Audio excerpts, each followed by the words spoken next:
am Gregory Hallows, and this is Preserve Halloween Podcast. So, my intention was to record this before the end of the year, which I failed by almost a week now. I wanted to do a recap on, kind of how the year went, things that I had planned for 2022, and, basically just where my head was at the moment. And what happened was, that's always the intro to a very horrible story, right? But what happened is, the holidays got me really busy. My family and I ended up going out of town for Christmas, which was kind of a last-minute decision. And before I knew it, it was New Year's Eve, and at that point, I didn't want to rush into a podcast and not really have my thoughts processed, which, most of the time I don't anyway, which I kind of enjoy not having a definitive, set plan, I guess. But I did want to record one. My wife and my girls are out getting their haircuts right now, so my house is kind of quiet. So it's the perfect time to record a podcast without any background noises from the kids or, just distractions, I guess. But those of us with kids know that doesn't happen very often. Usually I record at my office, but I haven't been going there as much because the weather here has gotten pretty cold, and we thought it was actually going to snow the other day.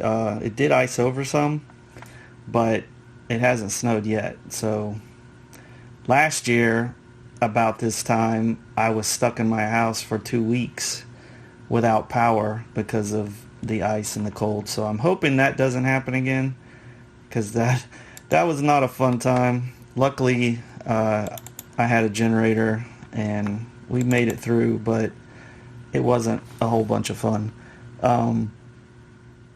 So 2022 is here, and I've been trying to decide what it is I want to focus on for this year as far as the Preserve Halloween Festival and the Halloween Preservation Society and just any other side projects that I want to do. One of the things that I've been wanting to do for a while, besides the book I mention every now and then that I'm writing or gathering info for, I haven't started actually writing it yet. I'm still researching. But I want to do a podcast on Halloween Havoc. I'm a huge wrestling kid from, my youth. I spent a lot of Saturdays watching NWA and WCW wrestling. So I have mentioned that, not a lot, but I would love to do. I know other podcasts have done it. There's lots of other podcasts that have tackled wrestling, but I kind of want to give my take on it, and it's going to be my personal, stories about how wrestling affected me as a kid, and kind of the wrestlers I lean towards liking, how I didn't realize most of them were, a specific type, like Road Warriors and Sting and things like that. So it was definitely a visual similarity. But I also like Junkyard Dog and some other guys. But anyway, one of the funniest things I've done recently is I started looking up wrestling trading cards, because I had some, and I have a set of, I think, the 91 WCW cards. I think it's put out by a company called Impel, maybe. I don't remember. They're yellow. I have a whole set of those, and I got those fairly cheap off one of those trading websites. I think Mercari. I found a guy that had a whole set, and I was like, man, I really want to see what those look like again, because I used to have them. And I bought them, and there was a bunch of wrestlers I didn't remember, like some tag teams that I didn't remember existed, which was fun, because it made me, it's another, I like to learn. So it's another like learning experience. So I looked these guys up and was like, what happened to them? There was a lot of Sting and Ric Flair, and the stars of WCW were very apparent most of the time that company existed. So I bought a few of those, and then I started looking on eBay for pricing on the same cards now. And one of the big things, if you're not a trading card collector, is buying graded cards. It's kind of like comic books. Like if you can get for comic books, it's CBCS and CGC. And, the highest grade in a CGC is generally a 9.8. There are a few 10s, I think, perfect scores, but that doesn't happen very often. So 9.8 is kind of the grail that you search for in certain things. Some stuff you're never going to find a 9.8 on. Like, I'm a big Spider-Man guy, so I have a few of my favorite issues graded, which kind of makes no sense because you can't read them, but they're such a valuable thing now. Like it's pretty much an investment, and a lot of it is stuff that was worth nothing. Most things people collect, it's worth nothing until somebody wants it, and then it has value. So, my whole theory about collecting has always been it's only worth what someone will pay for it. So, just like pumpkin pails and Halloween related merchandise, I also like to collect other stuff. So I've started looking at it more as an investment now instead of just I want this stuff. Partially, an investment as far as owning it for, the Halloween stuff is an investment because the history. Trading cards and comics and things like that are an investment that hopefully pays off down the line for my kids and my family, past me, because I'm not, all this stuff, you're not taking it to the grave. We're not Egyptians, and we're not going to get buried with all of our treasures. I mean, some people do, but I don't plan on, my casket being filled with comic books and trading cards and pumpkin pails, which, that would be kind of cool, but that's not the plan right now. So like I said, I started looking up trading cards, and I can't believe some of the prices on this stuff that, I am amazed still that there's people that had the foresight or lack of memory to keep this stuff and then, find it and realize it's worth hundreds or thousands of dollars. Like, there's a wrestling set, 1982 Wonderama, I believe, and it's the rookie card of Ric Flair, and then also Sting's rookie cards there, because it's not the first year they wrestled, which is how rookie cards work with like sports. It's the first year that a card existed. So, and there may be cards before that, because that's the thing. You're always finding out new sets or things that people had forgotten about, or there used to be, like comics you could send away for stuff in the mail that there was an ad for in the comic. That's how wrestling cards were. You could either cut it out of a magazine, or you could send away and get, whatever it was they advertised, which usually was just, printed on the front cardboard, and then the back is just, plain. But I ended up finding a bunch of Sting stuff, and I went down a rabbit hole like I usually do when I start looking for stuff. But found old Ric Flair and Roddy Piper and Bret Hart and all these really cool wrestlers I remember as a kid, and now their cards are worth ridiculous amounts. So it's funny how collecting has changed. I remember going to baseball card shows as a kid and just being amazed at all these cards in little plastic sleeves, because I'm like, we used to just throw these around and trade them. And if I had half the stuff, I mean, this is the story everyone always says, if I had half the stuff I had as a kid, I'd have a ton of money. I had Transformers, G.I. Joes, original NES games. We threw all those boxes away, but I have a friend that collects boxed games and boxed toys, he had as a kid.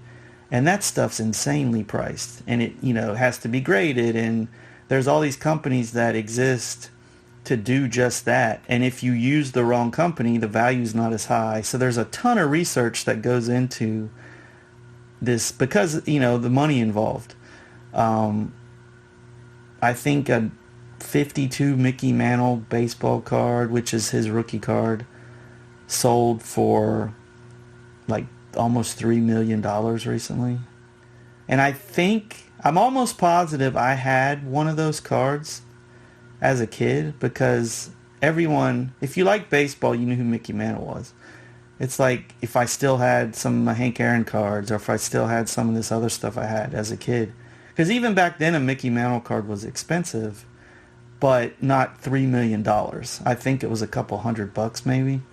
And, as a kid, that's might as well be $3 million.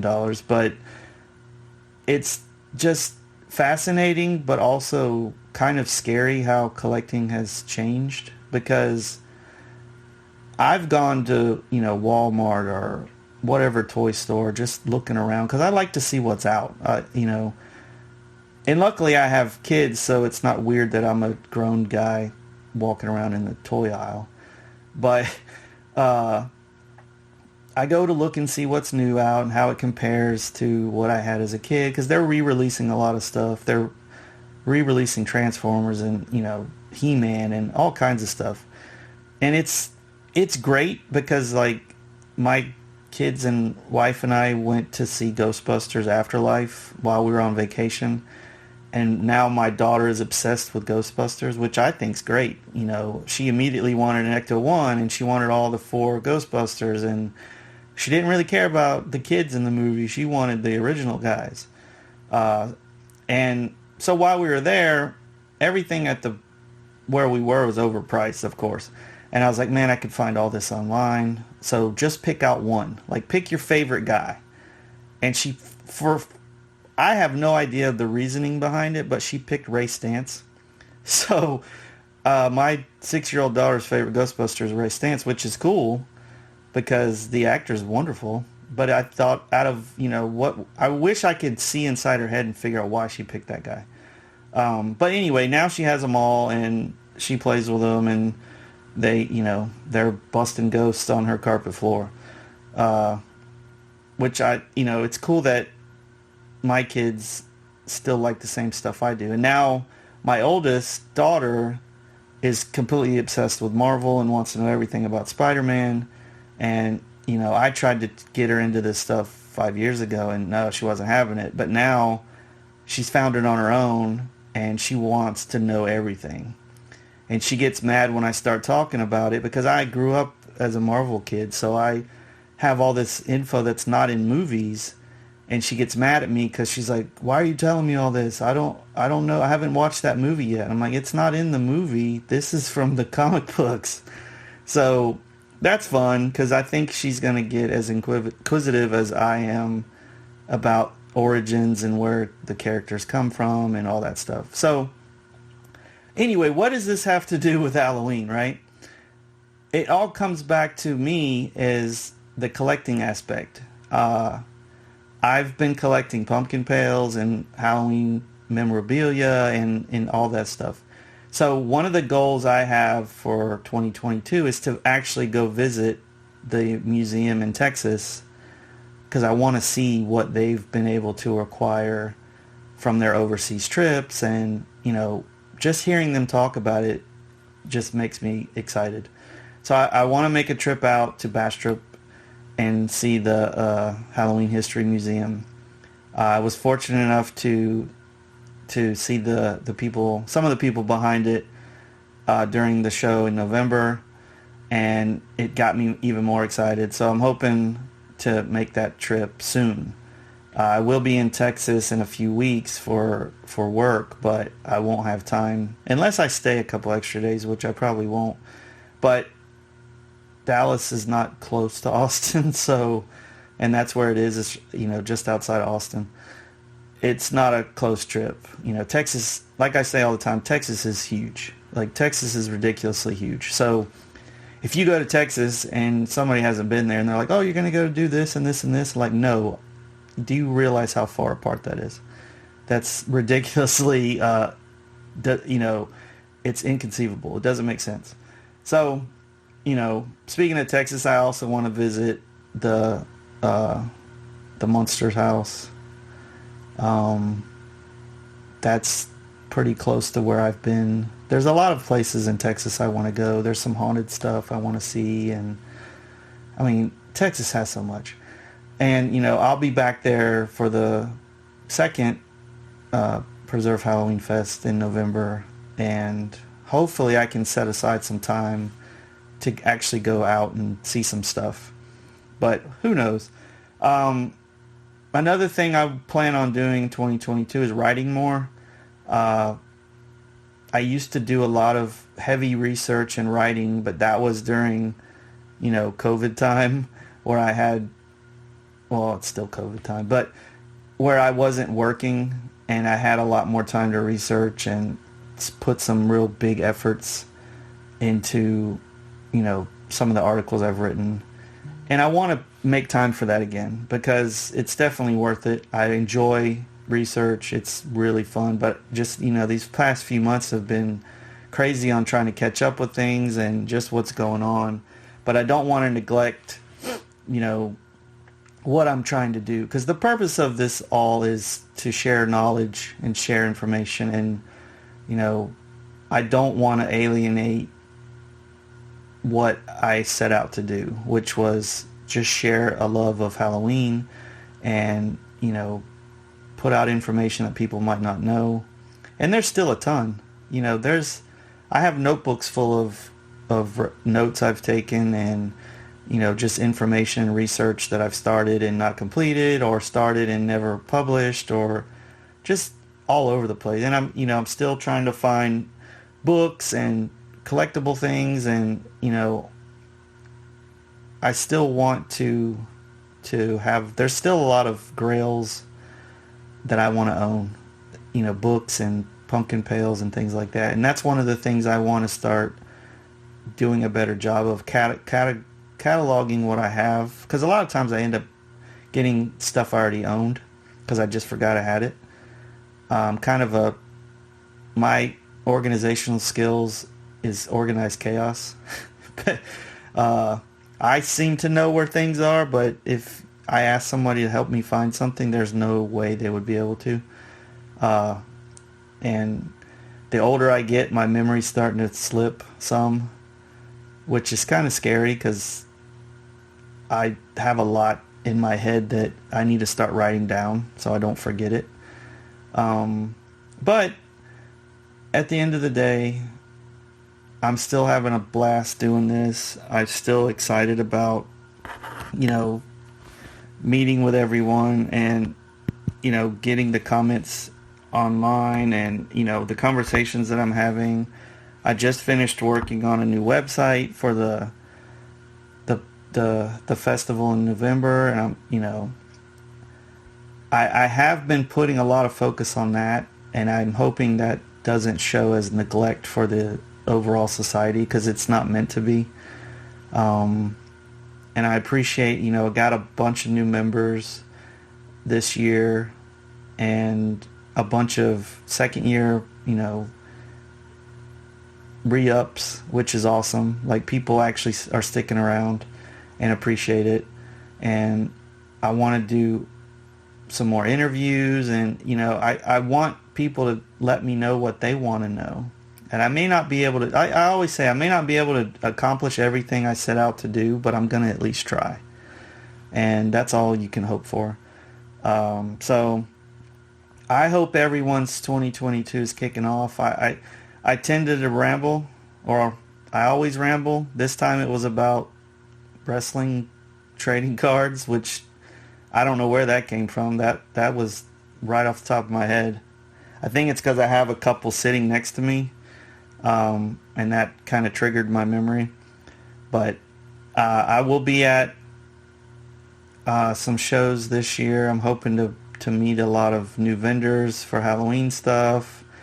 I'm hoping to get in touch again with people I already know. I haven't been to a horror show in a while, and I really want to get back to one. I think the first one for me in 2022 probably will be Frightmare in Texas. Usually go to that every year. Last year I couldn't go because I had a show the same weekend, but I'm really looking forward to going again because it's just a fun show to hang out at.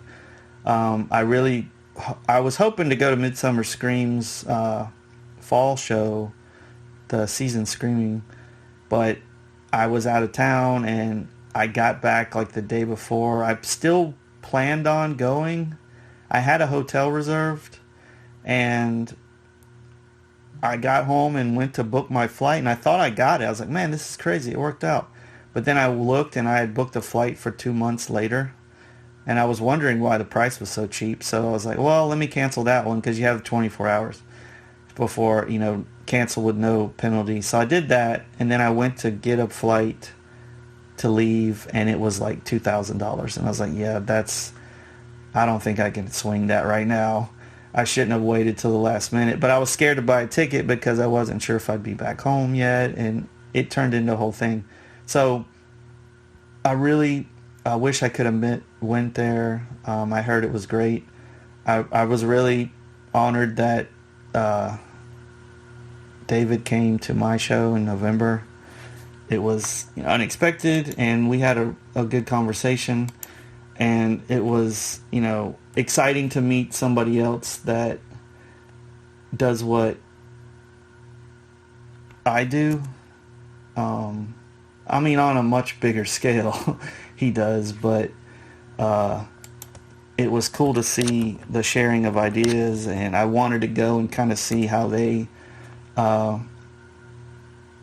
like some of the stuff they did, because it would be, I've never been to a Halloween show. I was supposed to go to one in New Orleans, but I ended up not going. But that was more of a industry show. Midsummer Scream is, it's partially that, but it's also more along the lines of pop culture, kind of what I do with my other shows. So anyway, I was excited to meet him. He's a super nice guy, and I'm hoping to. I think I may be going to the Midsummer Scream this year because I bought tickets 2 years ago. We couldn't use them because it got shut down, and I think they're still good. At least that's what pretty sure that they're still good. They'll roll over. So I'm hoping my wife and I and our 2 friends that planned on going back in 20 can make it this year, because I just want to go. I haven't been to California in a while, and it'd be great to see a show while I'm there.